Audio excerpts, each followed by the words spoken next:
This channel does not promote any violent, harmful, or illegal activities. All content provided by this channel is meant for an educational purpose only.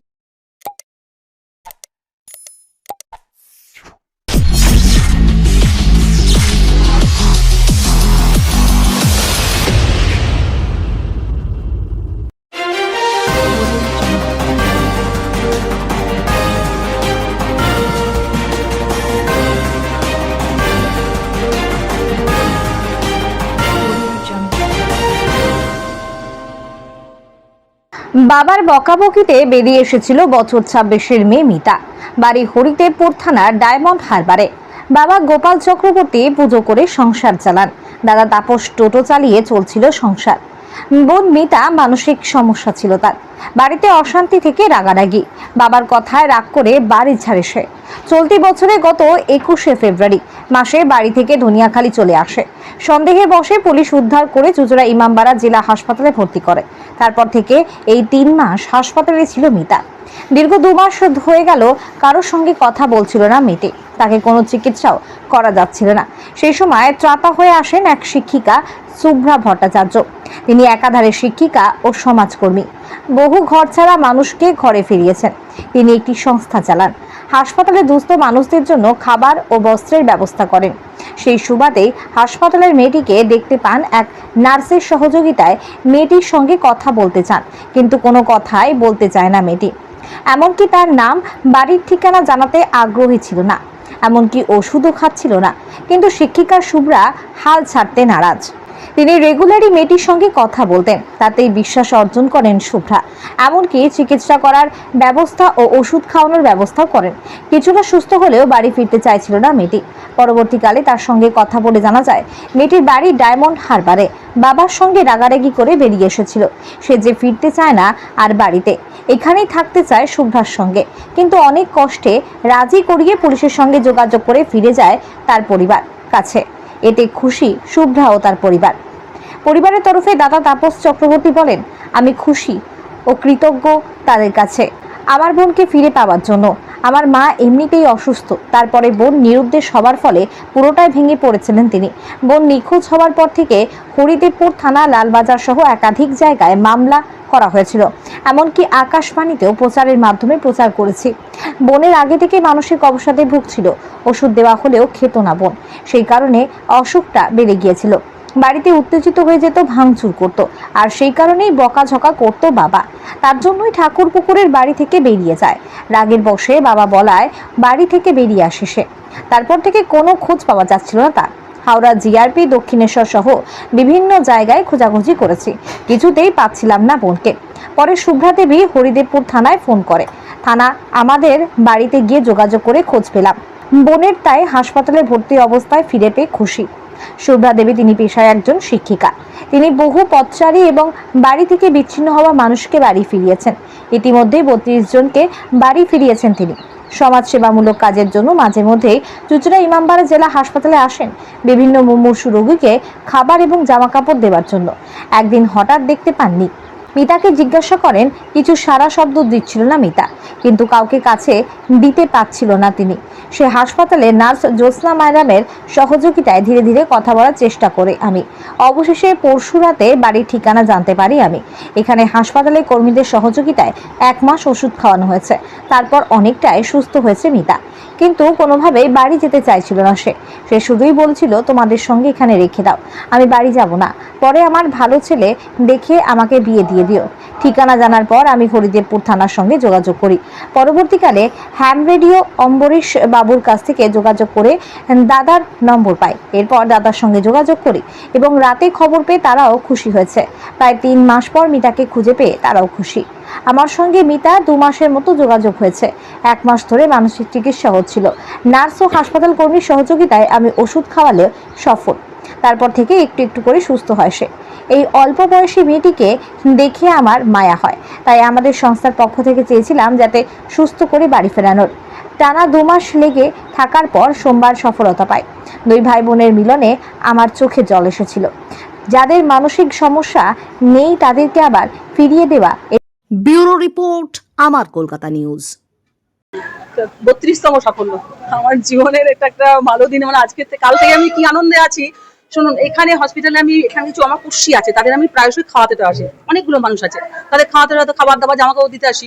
হঠাৎ এই মেয়েটির সাথে পরিচয়, দেখি কি বিচ্ছাভাবে তাকাচ্ছে, বেশি কাছে গেলে রাগ করছে, খাবার দিচ্ছি, ফ্রুট জুস দিচ্ছি, লস্যি দিচ্ছি, নিচ্ছে না, ভীষণ বিরক্ত হয়ে তাকাচ্ছে।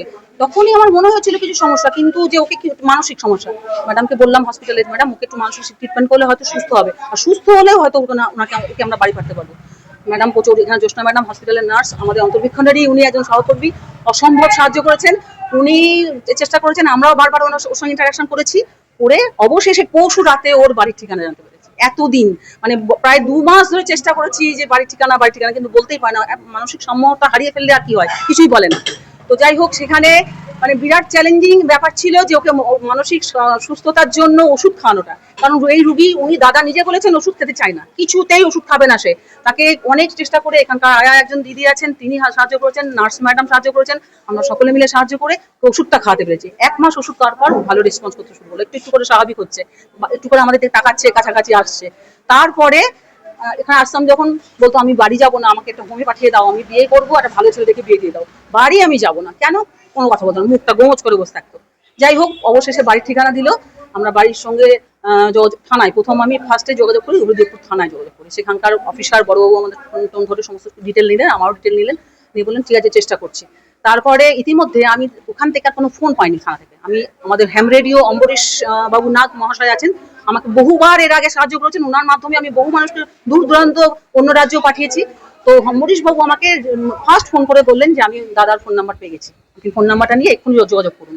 তো অম্বরীশ বাবুর মাধ্যম দিয়ে আমি সঙ্গে সঙ্গে ওনাকে ফোন করি। পুলিশ কিন্তু ওনার বাড়িতে গেছে, অথচ আমার ফোন নাম্বার নিয়েছে, কিন্তু পুলিশ আমাকে ফার্স্ট জানায়নি যে আমরা পেয়েছি, আপনার সঙ্গে যোগাযোগ করবে। হয়তো ওনাকে ফোন নাম্বারটা দিয়ে দিয়েছে, কিন্তু আমাকে অম্বরীশ বাবুই ফার্স্ট যোগাযোগটা করিয়ে দিয়েছেন। রাত্রেবেলা ওনাকে বলি, ওনারা তো ভীষণ খুশি যে মানে বোনকে ঠিক গত 21শে ফেব্রুয়ারি মিসিং, আজকে 21শে মে আবার পাচ্ছে, পাক্কা 3 মাস বাদে পাওয়া।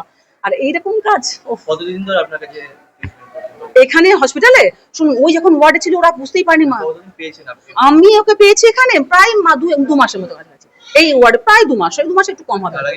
তার আগে ও ওই বিল্ডিং এ ছিল। হ্যাঁ, ওই বিল্ডিং এ, কিন্তু কোনো নার্ভের মেন্টাল ট্রিটমেন্টটা হতো না। ভর্তিটা হচ্ছে ধনিয়াখালী থেকে থানার কোনো পুলিশ ওকে, যেটা ও বলেছে সেটা ভর্তি করে, তখন লেখা বোধহয় ছিল ওদের থানা থেকে ভর্তি করেছে। তো সেখান থেকে হ্যাঁ অটোওয়ালা নিয়ে গেছিল, তারপরে ওখানে ভর্তি হয়েছে।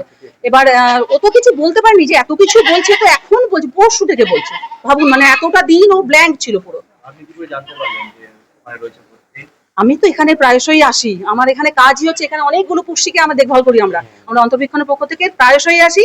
ওকেও খুব ভালো লেগেছিল যে মেয়েটা এত সুন্দর ফুটফুটে একটা মেয়ে, অল্প বয়সী মেয়ে, যদি একটা কোনো ক্ষতি হয়ে যায় তাহলে তো বিরাট ক্ষতি, একে একটু ভালো করে বাঁচাতে হবে। যে মুহূর্তে দাদা আসলো, জড়িয়ে ধরলো, সেই মুহূর্তটা আমি কাঁদছি, যখন দাদা কাঁদছে, বোন কাঁদছে, আমি কাঁদছি। একটা মানুষকে বাড়ি ফিরিয়ে দেওয়া, একটা অসহায় মানুষকে, বিশেষ করে যারা মানসিক সাম্যতা নেই, এই মানুষকে বাড়ি ফিরিয়ে দেওয়ার যে কি তৃপ্তি, আমি আপনাদের কাছে বলে যেতে আমার ভেতরটা রোমাঞ্চিত হচ্ছে, অসম্ভব আনন্দ।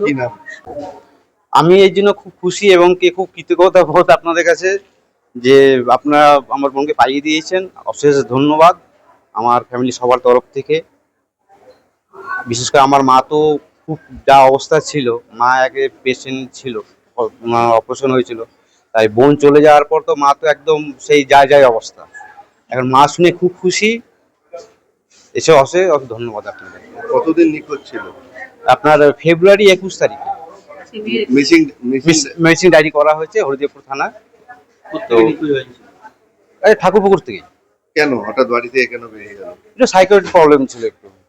ডাক্তার দেখাতে? হ্যাঁ, ডাক্তার দেখাতাম, এবার ওষুধপত্র খাওয়ানো হতো, এবার ওষুধ নিজে ওষুধ ওকে দেওয়া হতো, ওষুধ খেতো না, ওষুধ ফেলে দিত, এই করে করে একটু বেড়ে গেছে। এবার অতিরিক্ত ঘরে যে কাউকে দেখতে পেতো না, জিনিস ভাঙচুর করতো, এই করতো, তো একটু বকাঝকাও হতো, সে বকাঝকার কারণেই ঘর থেকে বেরিয়ে গেছে। সে তো বলছে বাবা বার করে দিয়েছে বাড়ি থেকে। ওই রাগারাগি হয়েছে, রাগারাগি। এবার একটা যদি অন্যায় করে এবার বাবা তো বকবেই, শেষে বাবা হয়তো বকেছিল যে তুই বেরিয়ে যা, আর সেটাও মাথায় নিয়ে বেরিয়ে গেছে।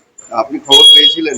আমি খবর পাওয়ার সাথে সাথে আমি তন্ন করে খুঁজেছি। আমি লালবাজারে গেছি, লালবাজারতে আমাকে টিভি সেন্টারে পাঠানো হয়েছে, আকাশবাণী ভবনে পাঠানো হয়েছে, এবং আমি হাওড়া জিআরপি অফিসে ওখানে থানায় ডায়েরি করা হয়েছে। দক্ষিণেশ্বর জিআরপি অফিস থানায় ডায়েরি করা হয়েছে। আমি টোটাল জায়গায় খুঁজে তন্ন খুঁজেছি, তো আপনাদের দয়াতে আজকে আমি খুঁজে শুক্লা পেলাম। যে আপনাদের সাথে যোগাযোগ করলো কিভাবে হলো যোগাযোগটা? থানার মাধ্যমেই হয়েছে। উনি বোধহয় আপনি থানায় ফোন করেছিলেন, তো উনি থানায় ফোন করেছিল, তো থানার থেকে অফিসার আমাদের বাড়িতে যায়।